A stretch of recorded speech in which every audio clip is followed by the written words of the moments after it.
ಭೂ ದಾಖಲೆಗಳು ಡಿಜಿಟಲ್ ಮಾಧ್ಯಮದಲ್ಲಿ ರೈತರಿಗೆ ಲಭ್ಯ.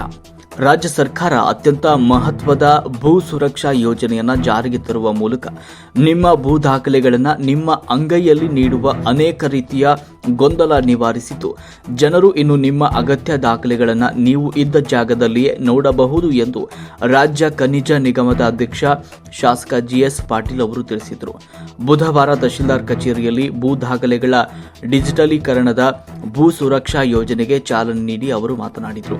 ತಾಲೂಕು ಕಚೇರಿ, ಸರ್ವೆ ಮತ್ತು ನೋಂದಣಿ ಇಲಾಖೆಗಳ ಎಲ್ಲಾ ಭೂ ದಾಖಲೆಗಳನ್ನು ಹಾಗೂ ಹಳೆಯ ದುಸ್ತಿಯಲ್ಲಿರುವ ಭೂ ದಾಖಲೆಗಳನ್ನು ಶಾಶ್ವತ ಡಿಜಿ ದಾಖಲೆಗಳಾಗಿ ಪರಿವರ್ತನೆಗೊಳಿಸಿ ಮುಖ್ಯವಾಗಿ ರೆಕಾರ್ಡ್ ರೂಮ್ಗಳಿಂದ ಪಡೆದುಕೊಳ್ಳಲಿರುವ ತೊಂದರೆಗಳನ್ನು ನಿವಾರಿಸಲು ಭೂ ಸುರಕ್ಷಾ ಯೋಜನೆ ಮಹತ್ವ ಪಡೆದುಕೊಂಡಿದೆ.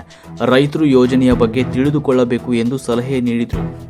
ಇದಲ್ಲದೆ ರಾಜ್ಯ ಸರ್ಕಾರ ನಾಡಿನ ರೈತರ ಹಿತಕ್ಕಾಗಿ ಮತ್ತು ಸಾರ್ವಜನಿಕರ ಮತ್ತು ಮಹಿಳೆಯರ ಕಲ್ಯಾಣಕ್ಕಾಗಿ ಅನೇಕ ಮಹತ್ವದ ಯೋಜನೆಗಳನ್ನು ಜಾರಿಗೆ ತಂದು ಅವುಗಳನ್ನು ನೇರವಾಗಿ ಫಲಾನುಭವಿಗಳಿಗೆ ಮುಟ್ಟಿಸುವಲ್ಲಿ ತನ್ನ ಪ್ರಾಮಾಣಿಕತೆಯನ್ನು ಮೆರೆದಿದೆ.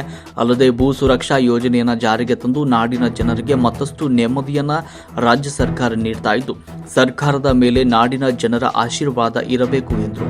ತಹಶೀಲ್ದಾರ್ ನಾಗರಾಜ್ ಕಿರಣ್ ಕುಮಾರ್ ಕುಲಕರ್ಣಿ, ಉಪ ತಹಶೀಲ್ದಾರ್ ಜಿಟಿ ಕೊಪ್ಪದ್, ಬಿ ಸೋಮನಕಟ್ಟಿ ಮಠ್, ನಾಗರಾಜ್, ಸಿಬ್ಬಂದಿಯಾದ ಸೋಮು, ಎಲ್ಎಸ್ ದಾಸಪ್ಪನವರ್, ಸಂಗೀತ ತಳವಾರ್, ಸುವರ್ಣ ಜುಮ್ಮನಕಟ್ಟಿ ಸೇರಿದಂತೆ ಅನೇಕರು ಈ ಸಂದರ್ಭದಲ್ಲಿ ಉಪಸ್ಥಿತರಿದ್ದರು. ವರದಿ media head S V Sankanagoudar.